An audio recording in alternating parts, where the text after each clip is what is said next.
Welcome to the InvestFourMore Real Estate Podcast. My name is Mark Ferguson, and I am your host. I'm a house flipper. I flip 10 to 15 houses a year.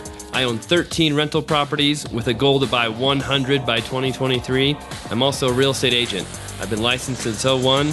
I run a team of 9. We sell close to 200 houses a year. So on this show, we like to interview house flippers, landlords, and the best real estate agents in the business. So stay tuned for some great shows. If you want more information on my rentals, on the numbers, how I buy properties, check out InvestFourMore.com.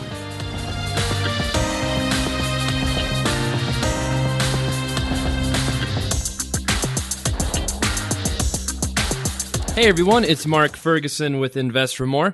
Welcome to another episode of the InvestFourMore Real Estate Podcast. Today, I'm going to talk about being a real estate agent.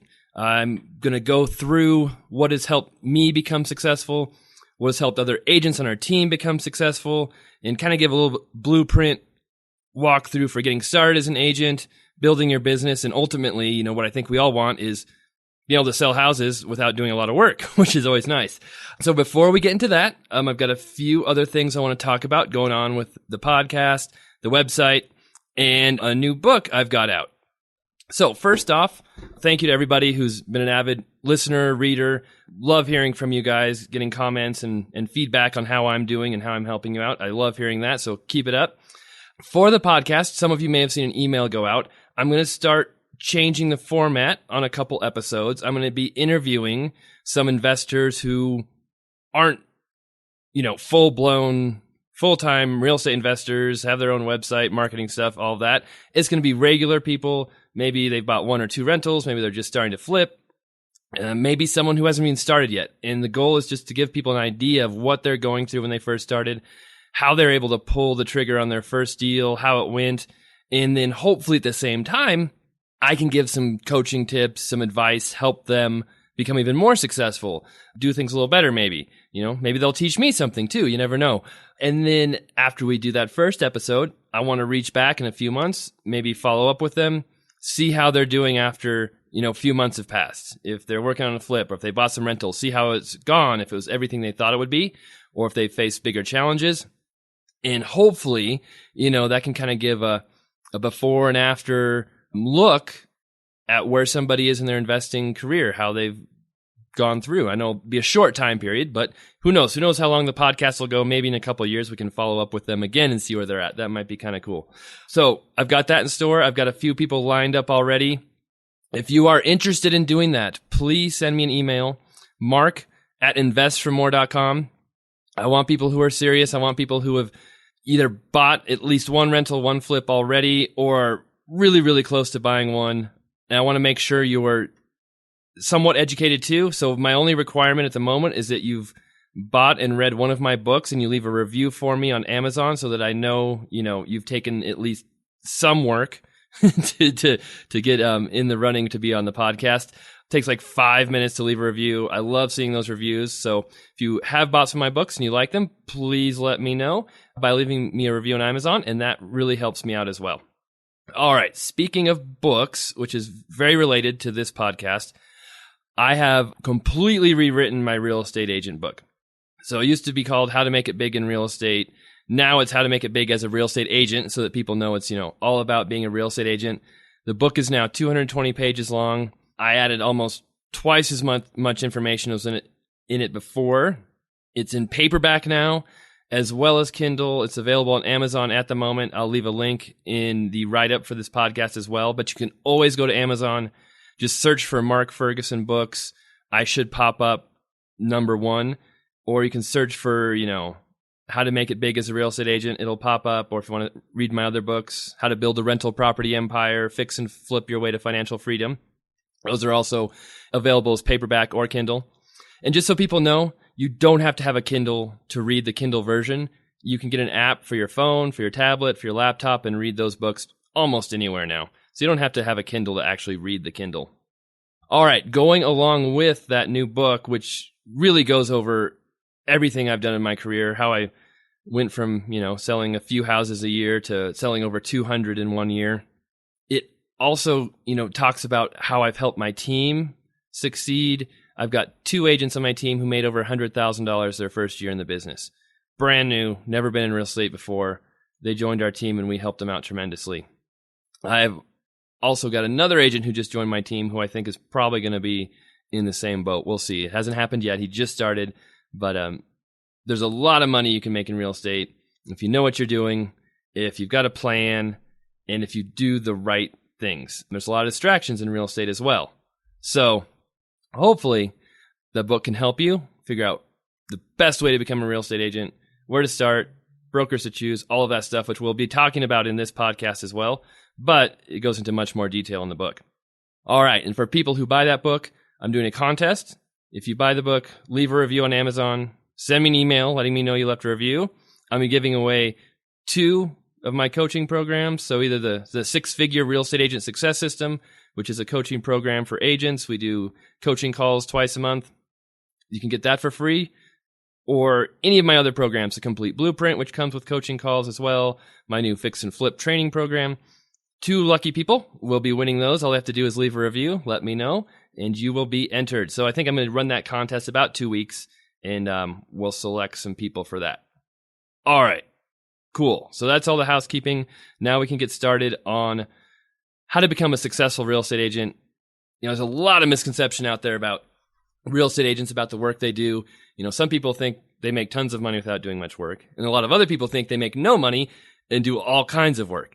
It's kind of a mix in between where it really lays, and you'll find huge differences in how successful one agent is versus another based on the broker they use, the training they have, their own personal motivation. There's just big differences. What I see in the business, and it's very common, is kind of the 80-20 or even 90-10 rule, which is basically 10% of the agents make 90% of the money. And that is very true. There's probably 3 or 4 agents besides people on my team in my office who make $200,000 or more a year. And then there's about 40 other agents who probably make less than $20,000 a year, but they're at-home agents. They're part-time. They don't put any effort into it. So those numbers really drag down the averages of what real estate agents make. So if you go online and say, what's the average salary for a real estate agent?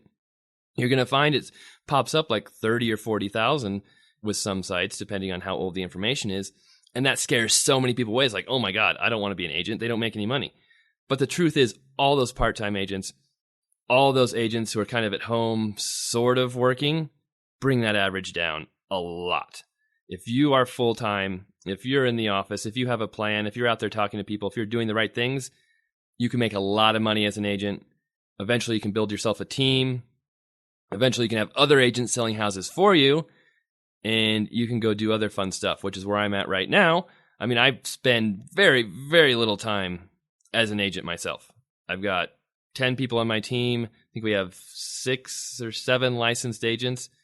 They sell almost all the houses. I still do a few foreclosures here and there, but for the most part, I'm working on the blog, I'm working on my flips, I'm working on my rentals, and I'm, playing golf once in a while, hanging out with the family. It's really cool when you set up your business as an agent to work for you and you're not constantly working in it. So that should be the goal of every agent. And then the other misconception out there is how much time you spend as an agent. You hear, oh, you're going to be driving around buyers all day long in your car looking at 30 different houses. I have never driven a buyer around in my car. Part of that was because when I first started, I had a 1991 Mustang that I really didn't want to drive around anybody in. I mean, it's a cool car. I loved it. But it was a convertible. It was, not exactly a real estate car. And then you can meet people at houses. You don't have to drive everybody around. You can meet people at houses. You can list houses. If you spend your time wisely, you won't be going berserk, working 80 to 100 hours a week, driving around everywhere, putting wear and tear in your car. Now, there will be some of that, but it can definitely be limited if you're doing the right things and really working smart, not just doing busy work. All right, so what is the first thing an agent or a prospective agent should do? A lot of people just jump in, take the real estate education class, go find any broker they can, and just, boom, they're ready to sell houses. But you should be planning and figuring out what you're going to do well before you take any classes, well before you decide for sure you want to be an agent. You need to research to see, how much time you have, how much money you have saved, because you might not sell a house for a few months. You might have a couple months where you don't make any money at all. You have to plan for those things. You need to pick the right broker. That could be one of the biggest decisions any agent makes, is choosing the right broker from the beginning. A lot of people don't do that. It's just crazy how they will kind of go after the broker that charges the least amount of fees, thinking they'll make the most money. But I have an old saying, which is, if you get a 100% commission, 100% of zero is still zero. If you don't sell any houses, it's not going to matter what the commission split is. So choosing the broker is probably one of the biggest decisions anyone can make. And I always say, pick the broker with the best training. Don't pay attention to what commission split they pay. So when you become an agent, you have to hang your license with the broker. In almost every state, I don't know any state you don't, you have to work with the broker in the beginning. They kind of oversee you, should help you out. And in return for that, you have to pay them some fees. Some brokers, maybe they'll charge $200 per closing, real low, but they don't offer any services at all. Other brokers might take 50% or 40 or 30% of every closing you have, each commission check, and you might have to pay some desk fees, some other fees on top of that. And an agency, oh my God, that's like half my money they're taking. I can't do that. I need to go somewhere where I keep all my money. But the brokers that charge those high fees, for the most part, are providing services. Maybe you've got administrative staff, you've got an actual office, advertising, floor duty where you take calls that come into the office, leads coming in from the broker. Also, they will be hopefully training you, showing you exactly how to sell houses, how to make money in the business. Because real estate school does not teach you how to sell houses. It teaches you how not to break the law, how not to mess up and get yourself in trouble with the real estate commission or the state. It does not tell you how to find clients. It does not tell you any of that. So don't go to real estate school expecting you're going to learn everything about selling. You're just going to learn the rules and regulations. You really need to have a mentor, a broker, someone who can help you get going quickly once you get your license. So please take your time choosing a broker. I talk a lot about that in my book, just the questions to ask. You know, you should be interviewing the broker. They should not be interviewing you. You should be interviewing them to see what kind of training they offer and how their office works. And don't just stop at the broker. Talk to a couple agents in that office too. Ask them, hey, you know, this broker says they offer such and such training. They say they do this and that. Is it true? Did you really get that training when you came here? Because some brokers will say that, but they don't really offer that much training, while others, you know, will offer a ton of training and be awesome. On my team, I am not the broker of my office, but I operate a team that's kind of like having, you know, my own office within the office. I don't have to deal with the building, the administrative staff, all that, but I can still manage my team. And it's really nice how it's set up for me. But we do a 50-50 split for agents. And a lot of agents are turned off by that and say, no, we're not going to do that. And I'm like, well, you know, we're looking for very few agents who are awesome. We don't want 20 warm bodies and maybe one of them will sell some houses. We want any agent on our team to be awesome because we spend a lot of time, a lot of money training them to get them to a point where they can sell a lot of houses. And after a certain amount of sales come in, you do get a higher commission split. It doesn't stay at 50-50 forever. But the training we offer people, I mean, we're doing weekly training, one-on-one training, shadowing, mentoring. That's why our agents do so well right out of the gate, because we offer that training. We show them exactly what to do, how to get everything set up from the very beginning. If you're just at a broker who is going to let you go free, you know, say, hey, good luck, go sell some houses, you have no idea what to do. It might take you 2 years to figure out how to sell houses, how to meet people, how to get things done. And it's really going to turn you off. And that's why a lot of agents fail as well, just because they don't get the training they need to learn how to sell, what to do, and really how to put themselves in a good position for success. So even before you get your license, before you choose a broker, you should be marketing yourself. Talk to everybody you know. You might hear sphere of influence a lot. It's huge. Yes, it's like 50 years old, but it's been around that long because it works. Basically, you talk to everyone you know. You let everyone know you're an agent, you're becoming an agent. You know, you don't have to sell yourself. You don't have to go out there, you know, asking people to sell their houses or asking people when they're going to buy a new house. Just let them know you're changing careers. You're going to become an agent. And if you remind them enough, they'll start asking how it's going. You can talk about how you're doing, you know, open houses, showings, whatever it is. Just let people know. That's all you have to do. And the more you can do that, the more people will remember you. They might use you when they are ready to sell. And they might even refer people to you, which is one of the best things you can do as an agent, is getting a referral business. We'll talk about that a little bit later. All right. So once you first get your license, you found an awesome broker, I see a lot of agents who kind of get stuck in learning phase. They go to every class they can go to. They're at their computer all day long researching. They're looking up best way to get leads, building a website, but they aren't out in the field doing anything. They aren't talking to people. They aren't showing houses. They aren't doing open houses. They're just stuck in learning phase. One of the best things you can do when you first get your license is just go out and talk to people, do open houses, just get out there and do it. I don't care if you don't know what you're doing, because most people don't know what they're doing when they first start. The best way to learn is to get out there and do it. Now, it helps if you have someone to shadow you and help you and take you with them. But even if you don't, just get out there and talk to people. And that's the best way you can start your business growing fast. Open houses are one of the best ways to start out as a new agent. You don't have to have a ton of listings to do an open house. You can, usually if you work in a bigger office, there'll be lots of listings. Lots of agents will let you hold open houses at their listings because it's free marketing for them. They can go to their seller and say, hey, we're doing an open house this weekend. They don't have to tell them it's, going to be another agent. They can. But it makes them look good because they're being proactive. They're doing open houses. They're doing stuff for their clients. So they don't have to do any work. The other agent, the newer agent, or someone else can go do the open house. Awesome way to get business, to meet people, is at an open house. So if you have time on your hands, do as many open houses as you can. You don't have to do them on the weekends. You can do them on a Friday afternoon. You can do them when school gets out. If you've got a listing that's right next to a school, that's a great place to do open houses.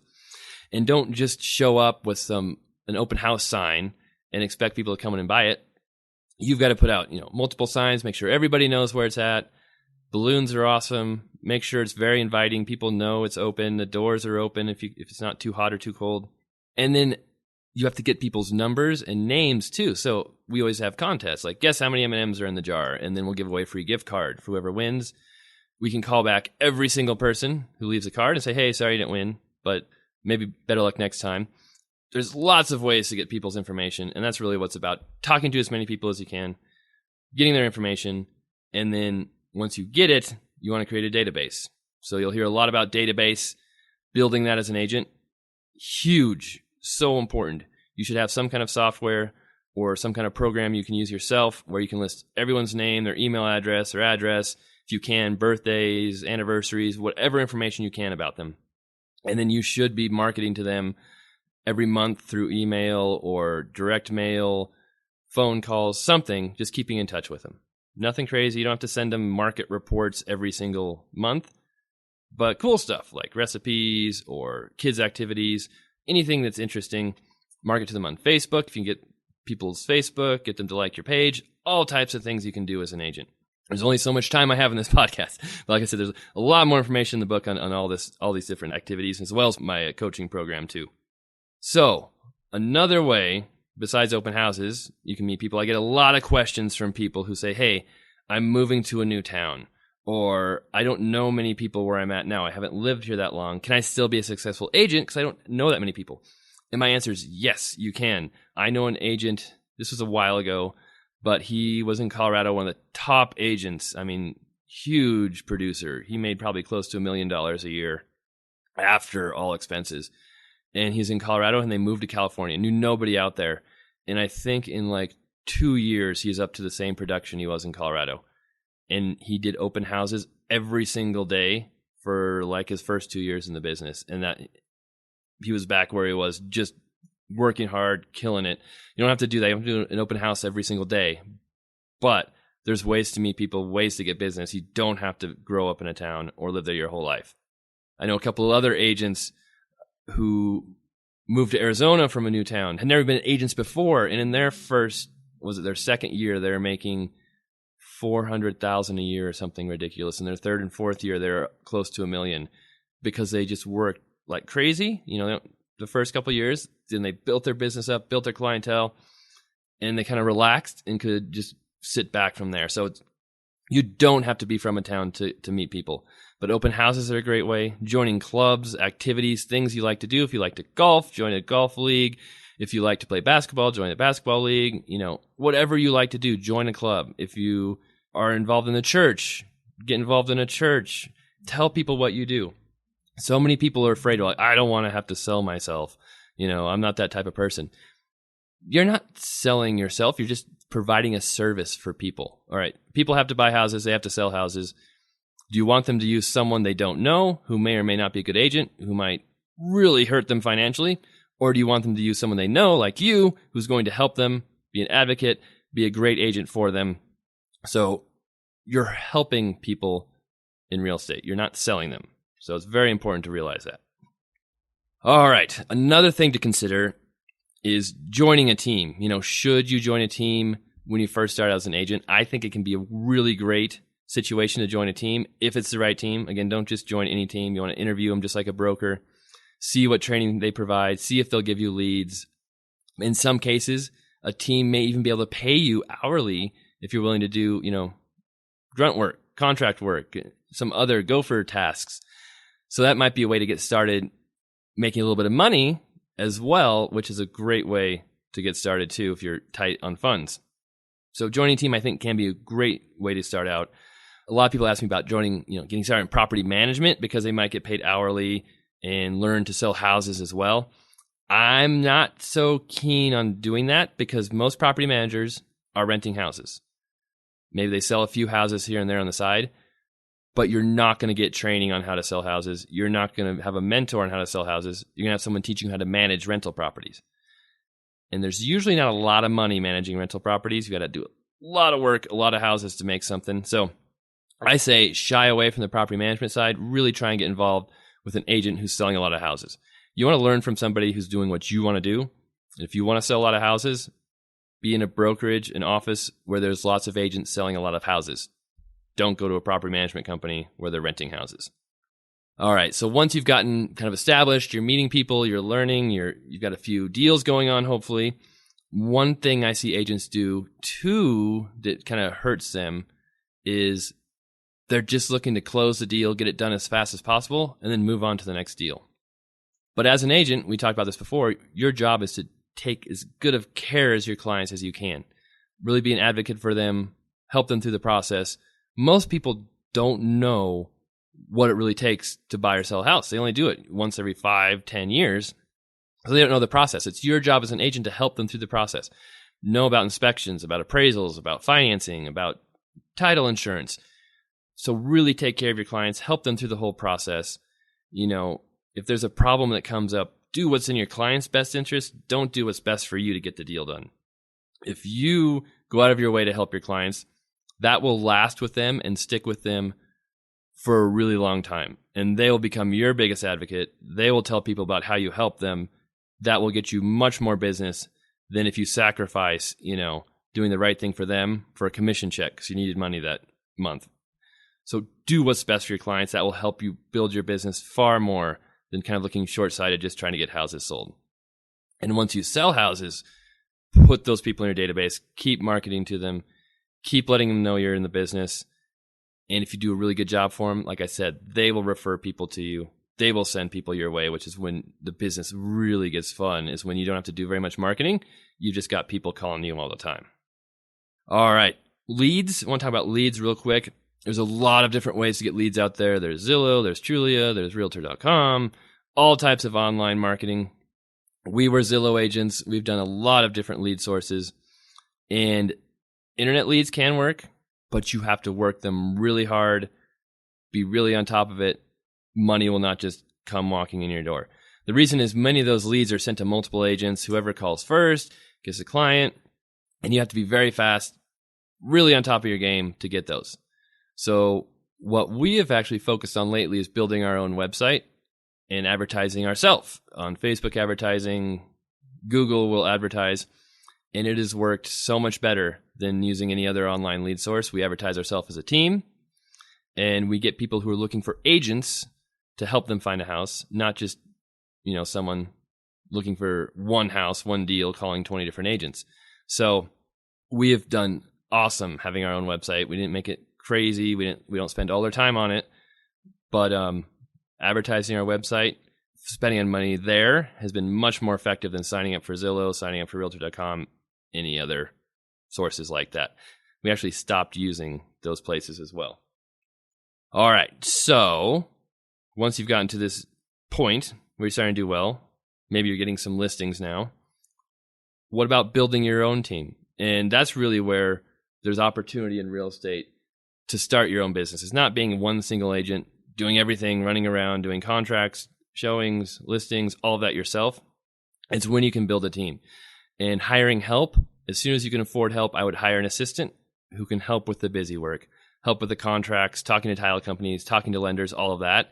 And that leaves you more time to sell houses, which will make you more money. The more houses you sell, then there's more opportunity to bring another agent with you and start giving them some leads. Or maybe you got buyer leads coming in, you can't handle all of them. And that's how you slowly start building a team. That's kind of like my model. I feel like first you hire an assistant to help you out. Then once you really get going, get too much business you can handle, then you bring on another agent, teach them the ropes, get them going. Maybe you bring on another agent. Then maybe you hire, an accountant and just slowly start building. And it's really cool when you've got agents selling houses for you. You get a piece of each of their commission and you aren't doing the work. They're doing it all. So that should be the ultimate goal, I think, for every agent, is to get to a point where they can go on vacation without working. They can go leave for a day without worrying about their business. That's an awesome feeling. All right, a few things I'm sure some of you are wondering about the REO business, because really what helped me sell 200 houses in 1 year was being an REO and HUD listing agent. I get a lot of questions about HUD and REO, and yes, REOs. As a brand new agent, it's really, really, really hard to get in listing foreclosures, listing HUD homes for banks. It's going to be really tough. Most banks will even require that you're licensed for 2 years before they'll even contemplate adding you to their roster. But that doesn't mean you can't get started right away, building kind of a resume and getting into the business. And one way to do that is BPOs, which are broker price opinions. You can sign up for broker price opinions as a new agent, and a lot of people will get orders right away. They usually pay from like $40 to $70. What you're doing is going to inspect a house, doing a short report, 3 comps for sales, 3 comps for listings. You're giving the bank or whoever orders the BPO an opinion of what you think the house is worth. You send it into them, and they can pay you $50 for it, maybe less, maybe a little more. At one point, when I was first starting out in the business, in the REO business, I was doing 1,000 BPOs a year, which was close to $50,000 a year, and that wasn't my entire business. That's just the BPO side. I was also listing REOs in HUD homes as well. So you can make money right away doing BPOs as an agent. So that's something else to consider. And doing BPOs gives you experience with what REO companies will want when you're listing REOs. They can also open a doorway to getting REO listings later on in your career. If you've got experience doing BPOs, it looks much, much better than if you've got no experience with BPOs, no experience with REOs. BPOs at least lets the banks, asset management companies know, hey, you've got some experience in the field. You have some idea what you're doing. But I would not get into real estate business, become a real estate agent, thinking you're going to list, 100 REO homes your first year or your second year. It takes a long time to get in the business, to get clients. But again, it's a wonderful business once you're in it, because you kind of have listings coming to you without marketing, without having to go after them all the time. I also have an REO and BPO starter kit for people looking to get into that business. It comes with all the information I've gathered to get started, video training, and I also give a list of companies that I work with, BPO and REO companies that I know are currently doing business in this area. Other things to consider as you build your career is working with builders. If you can get in with a builder, that's a great way to do business. The really, really big builders, the national builders, basically hire salaried employees to sell their houses. So I would not make that a goal, working with Lennar or, some of those big ones. They basically hire people as salesmen, and they're not allowed to even sell their houses. So what you're kind of looking for is the mid-level builders, the local builders. If you can get in with them, awesome. Again, networking, knowing people is really the best way to get into that business. Again, it's all about talking to people, all about networking, meeting as many people as you can, and building a good reputation for yourself is how you can really succeed as an agent. Relocation companies is another thing to think about as an agent. It's not easy to get in with a relocation company. You've got to take a test, be registered with them, and then it takes like 6 to 8 months to be certified for a lot of the really big relocation companies. And realize too, you're paying part of your commission to those relocation companies. You're not keeping it all. But And if you are ready to commit to them, go for it. That can be a great source of listings as well, because they will give you sellers. You handle the whole situation. You work directly with the relocation company. Can be a great business to be in, but it does take some commitment, some time, just like working with builders does, just like getting into the REO business does. All that will take time and commitment. It won't happen, in a month or two. So that is about all I've got to go over. Being an agent, like I said, there's a lot more in my books and my coaching. There's only so much you can go over in 30, 40 minutes. Really, the main points I want people to remember is you can't be afraid to talk to people. You've got to talk to everyone you know. You don't have to sell yourself, but you have to let them know you're an agent. Take awesome care of any clients you have. Do the right thing. Be their advocate. Don't just kind of, once you get a house under contract, forget about it and hope everything goes well. Work with the lender. Work with the buyers. Work with the sellers. Be involved. Show them that you're earning your money and doing a good job for them. And then you have to create a database, have to market to that database, have to keep in touch with people. I forget the statistics, but like 60% of people don't remember who the agent was who sold them their house. Because most agents don't market. They don't have a database. They don't market to people. They don't remind them who their agent was. So please market to your past clients and to potential future clients. All right. I believe, those are the main points. That's what I want to talk about. Again, my book is got a lot of this information. Please check it out. How to make it big as a real estate agent. I'll have a link in the write-up from this podcast. And like I said, we're doing the contest for the 6-figure real estate agent success system. All you have to do is leave a review. Email me, let me know, mark@investformore.com. And we'll be doing the new podcast episodes soon with some more beginning level investors. I think that'll be a lot of fun. All right. Thanks again for listening. Hope everyone has an awesome week. And we'll talk again soon.